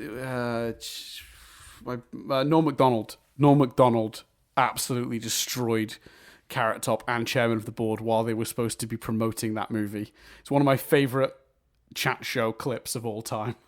Norm Macdonald, Courtney Thorne-Smith, and Conan O'Brien. If anyone hasn't seen that clip, you should watch it. It's just the most delightful thing. I don't think I've seen it. It's amazing. So it's structured a little bit like a Graham Norton interview, where Norm Macdonald, who'd been on the previous interview, was still on the couch, and this Courtney Thorne-Smith is trying to promote this movie with Carrot Top, and he doesn't know. Norm Macdonald points out that he doesn't know the name of the movie, and then she goes, "But if it's got Carrot Top on it, I have a good title for it." And Conan says, "What?" And he goes, "Box Office Poison." Get out. Wow. And then Conan's like, "What's the actual movie called?" And she says, "Chairman of the Board." And then it goes silent for a second, and Conan O'Brien says to Norm Macdonald, "All right, do something with that." And he goes, "Well, it's Chairman of the Board, but it's spelt differently." Bored. It's just glorious. It's genuinely, it's like 6 minutes long or something. Wow. If anyone hasn't seen that clip, it's one of the most amazing. And poor Courtney Thorne-Smith, desperately trying to make her Carrot Top movie not a disaster. So good. Anyway. Wow, that's mad. It's one of my favorites. So Frau Farbin-Nisa? Farbin-Nisa? God, I'm never going to get that name right. She was originally, that role was offered to Rhea Perlman originally. Now, I've got to say, look, I love what Mindy Sterling does in this movie. She's amazing.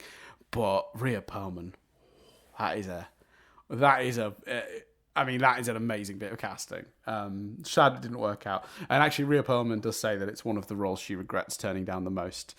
I would have... look, I'm not going to... I ain't living in the universe where Mindy Sterling didn't get that role, but I would like to visit it.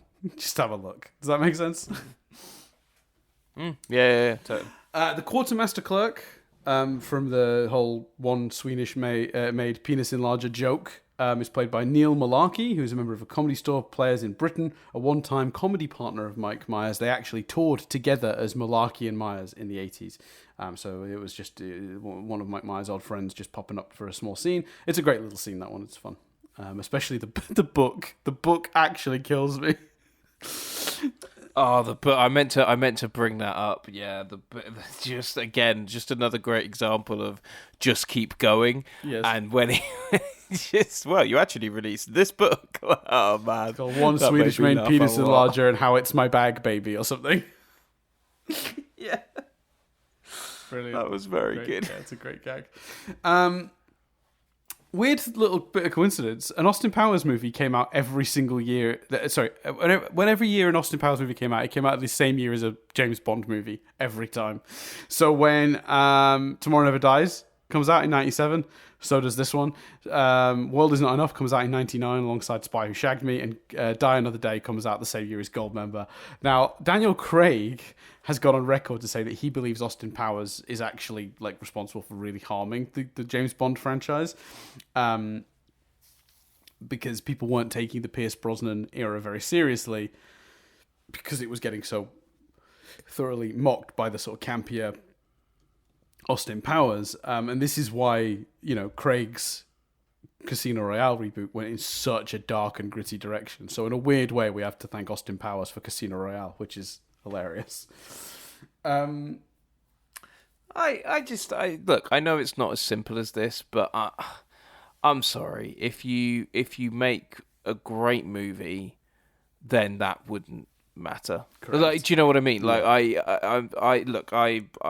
haven't seen GoldenEye, which I think is universally considered to be the best Pierce Brosnan movie, but GoldenEye's got an amazing reputation, and I think that would have come out just before this, obviously. So maybe we're talking more about its supposed impact on the world enough and Die Another Day. Well, I'm sorry, Die Another Day has an invisible car in. Like, you can't. Like, but you know what I mean? Like, yeah, just do the thing really well, and it won't matter that somebody is parodying it. Yeah, I agree. I thoroughly agree. And I think as well, like, one day we will get to the Pierce Brosnan Bond era, because it is a fascinating thing to discuss in of itself. But yeah, I think, like, no one ever goes, oh, those movies were really bad because Austin Powers put me off them. Like, the people point out the things that are wrong with those movies, and it's a long list. Those movies are broken all on their own. Let's not give Austin Powers too much credit. Yeah. Totally. Yeah. Totally. Mindy Sterling improvised Frau Fabinis's, Bissina's lines about the Lucky Charms commercials. So that whole exchange about the Lucky Charms and her giggling and then telling him is very funny. They're completely improvised. So Mindy Sterling did a great job there. Big fan of that. The Sphinx cat that played Mr. Bigglesworth was very fond of Mike Myers and often delayed filming by staying on his lap, refusing to get off, sleeping on his lap. Now, the DVD commentary, someone says that the cat's real name was Ted Nugent. Sorry, Ted Nugent. I mispronounced that. I ruined the pun. A reference to rock guitarist Ted Nugent. And apparently it was just referred to mostly as just Ted, meaning the pun was actually lost. The cat was called Ted, but its full name was Ted Nugent. So there you go. Outrageous.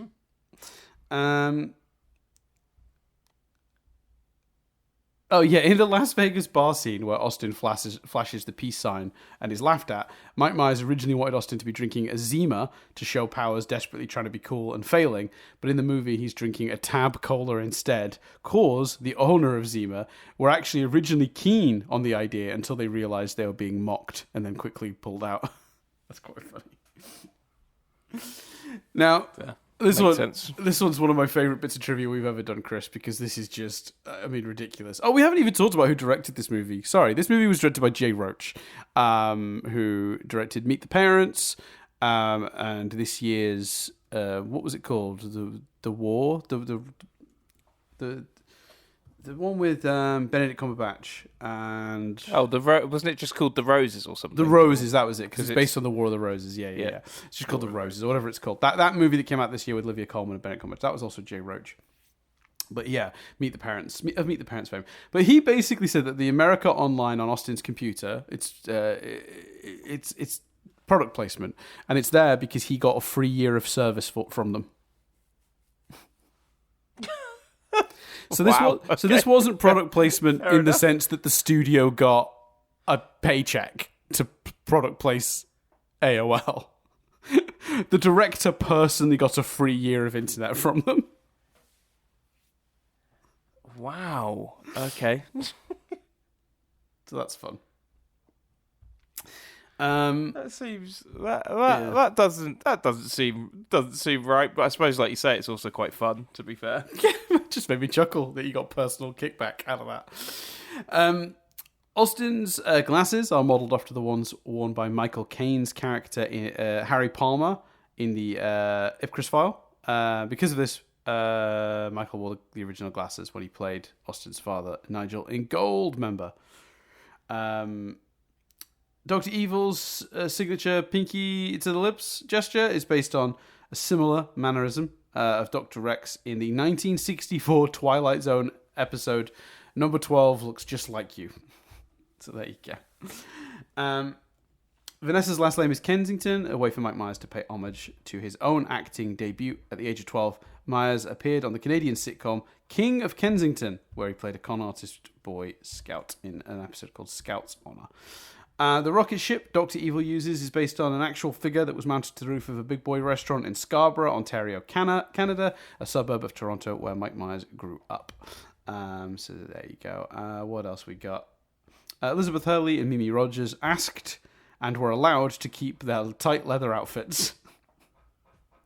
I love that both actresses requested that. That makes me chuckle. All right, do we do the bummer one now? Do you want some bummer news? Yeah, go. Do you want to hear a sad thing that makes me sad? So, oh dear, the computer doesn't want me to do it. 1 second, the notes just crashed. Even the notes don't want me to read this one. 1 sec, bring it back up. Okay, here it is.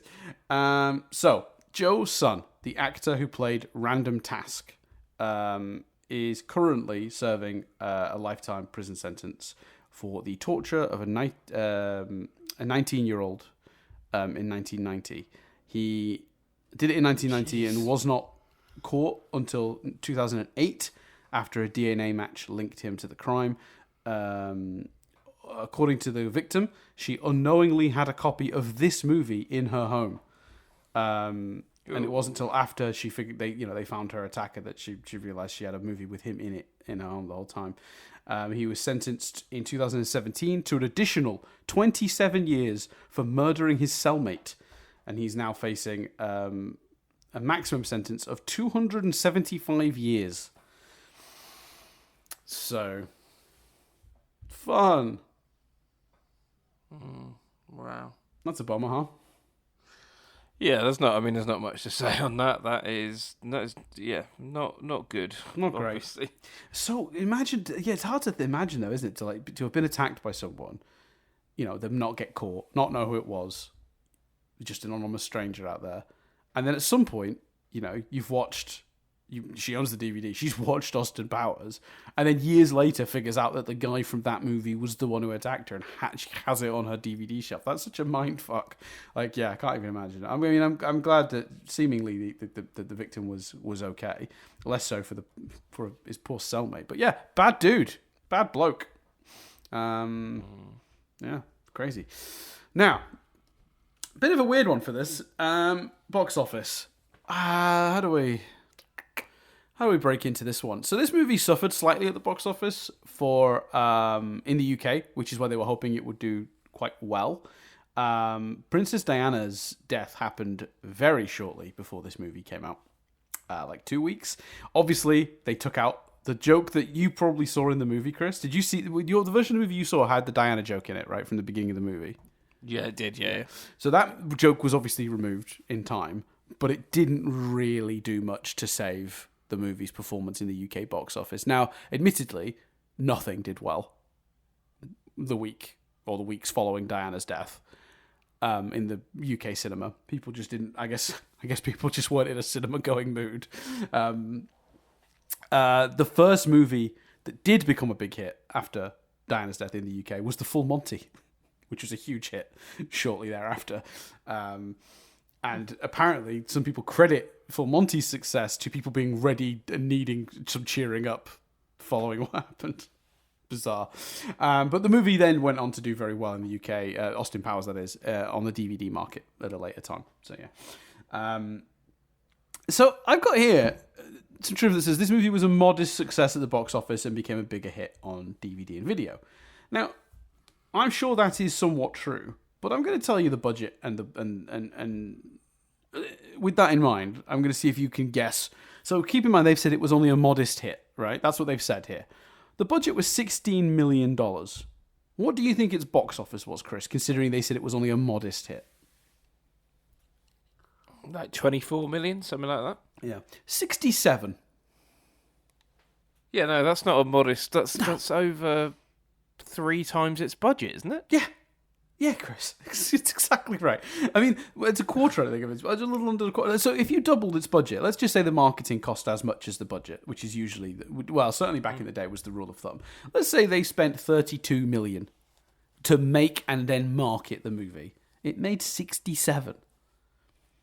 They made and walked away with like $30+ million of profit. Pure profit.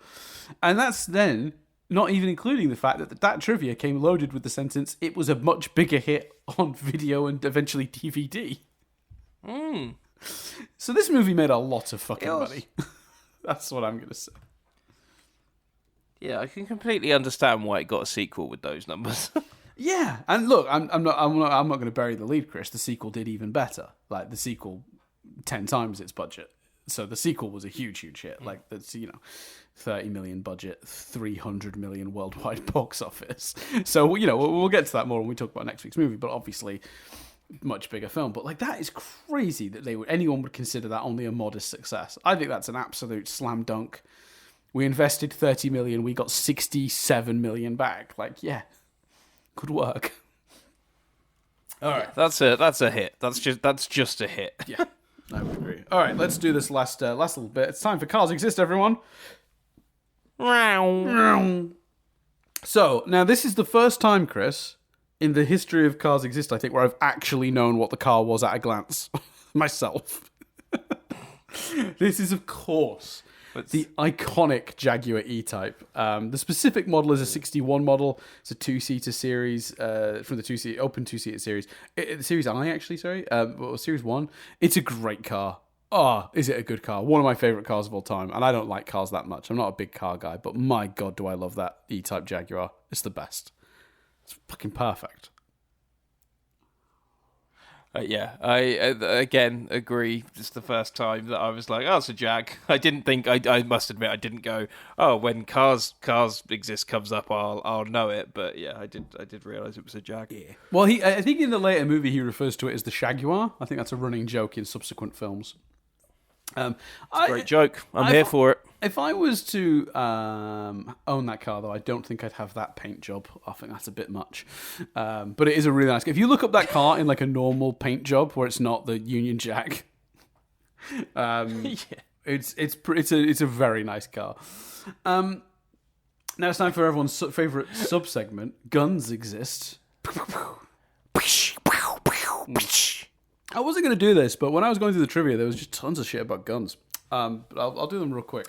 Can I just say I'm disappointed with my noise there? I think it sounded more like a laser gun type thing. I thought it, honestly, Chris, and you're gonna feel insulted here, and I'm sorry. To me, it just sounded like somebody throwing a lot of water balloons because it was sort of a splashing like sound. Like it was Yeah, it was bad. But did you attempt it? I think I did, but I don't remember what it sounded like. I did it. Well, let's hear your attempt now.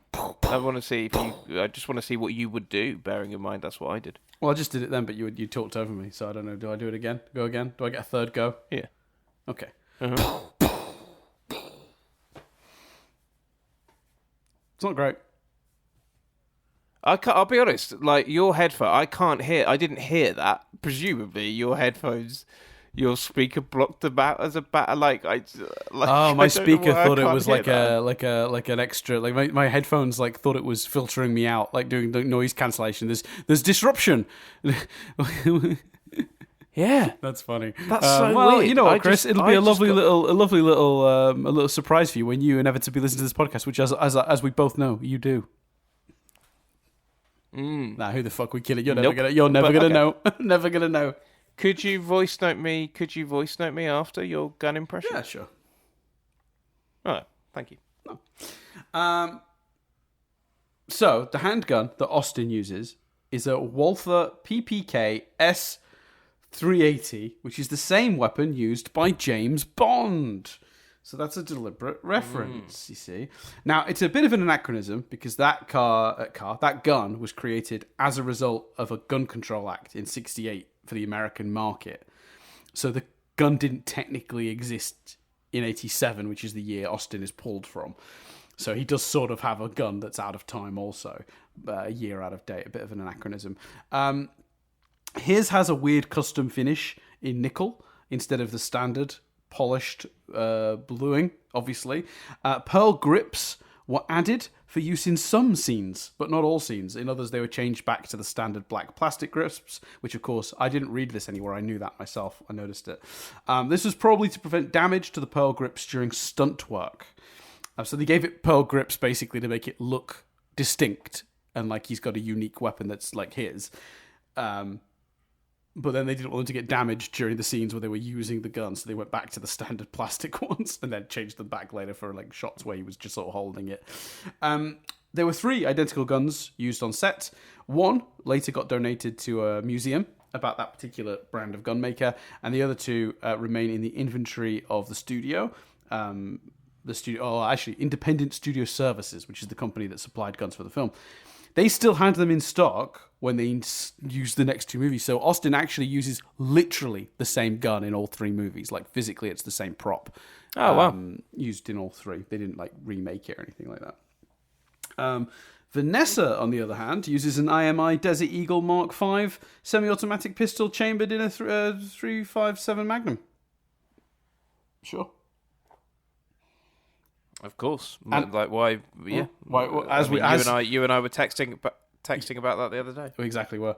And we had a bit of a debate, didn't you? Because you thought it was the Mark IV and I thought it was the Mark V, and we went back and forth. And I think you were right in the end. I can't remember exactly, but yeah, I think you spotted the distinct grip.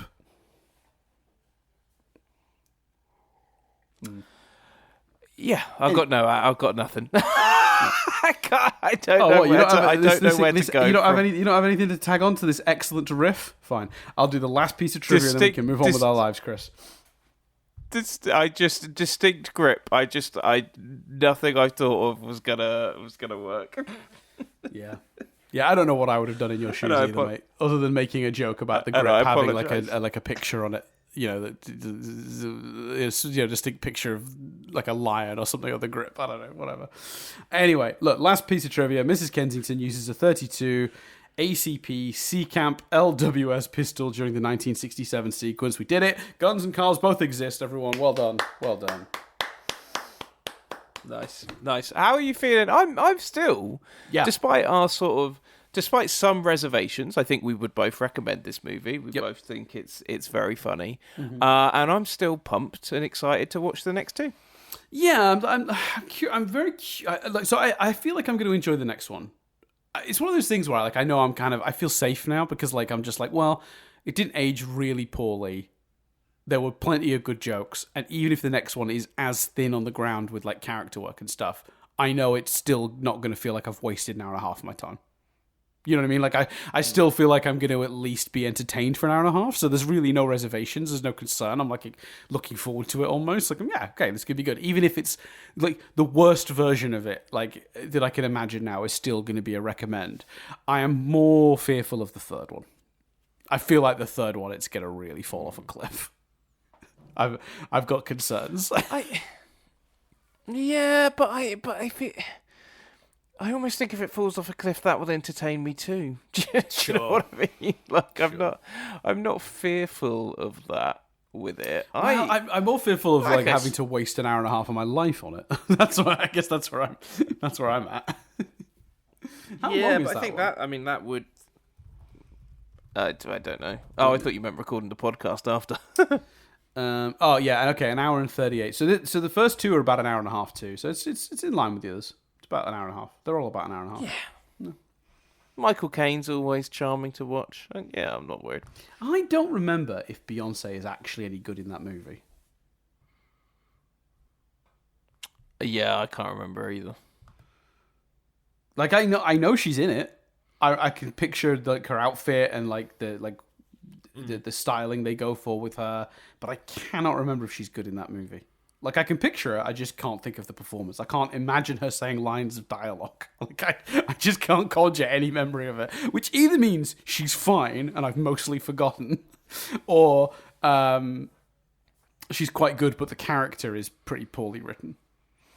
Maybe very she's flatly just done a written. magic trick where, because usually when someone's done something like this, you know, it comes up again and again. Yeah. But it's amazing that Beyonce, like no one talks about, you know, it sounds such a weird thing, you know, she released Lemonade. Of course no one talks about Austin Powers Goldmember, but it is strange, isn't it, how literally no one is ever like, do you remember when Beyonce was in Austin Powers 3? Weird.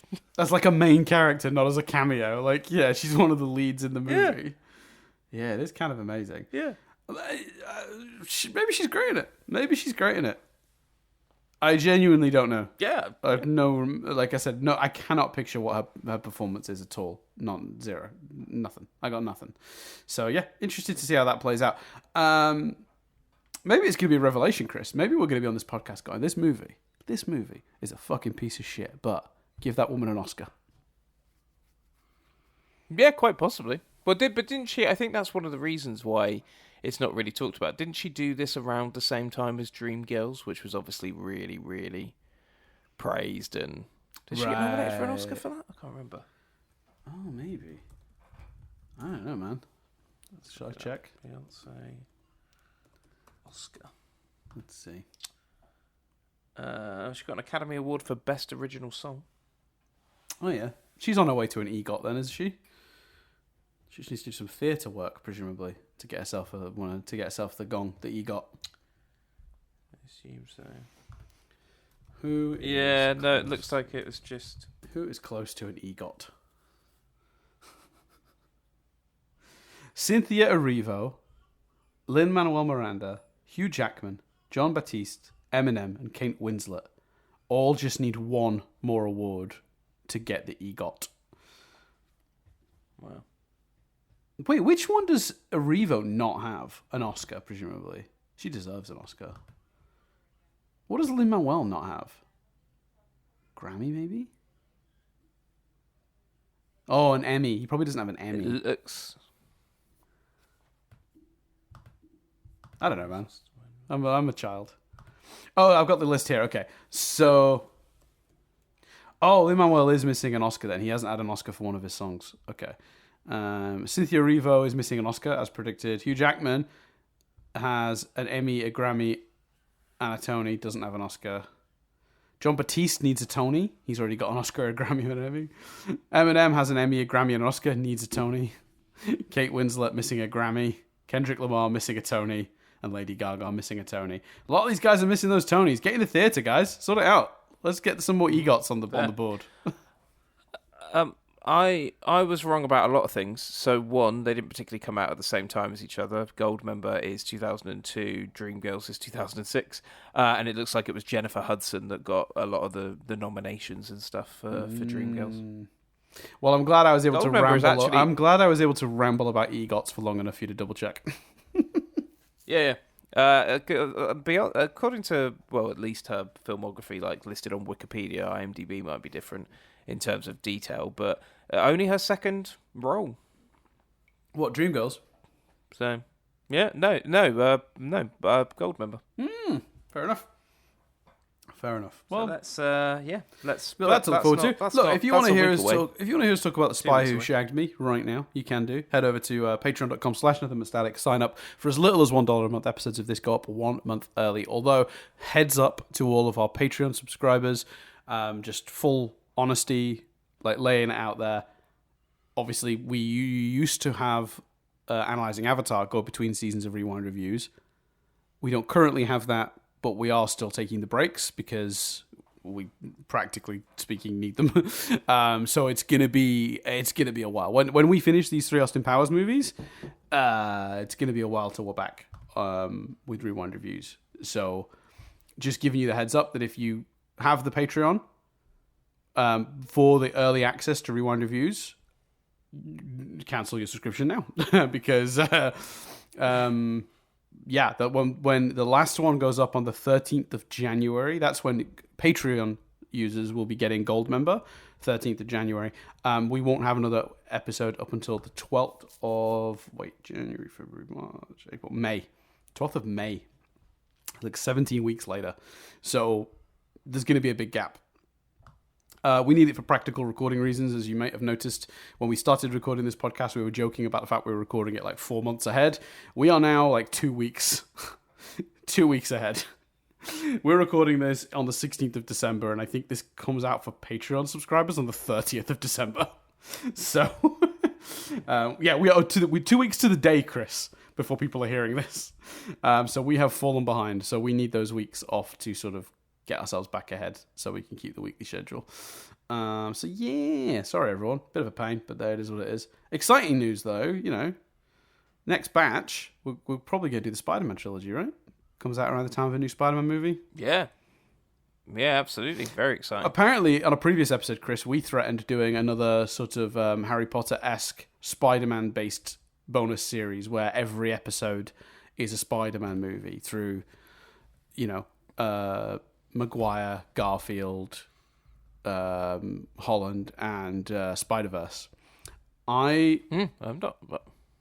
No. I think no. I just think no. I don't think I can do that to myself again.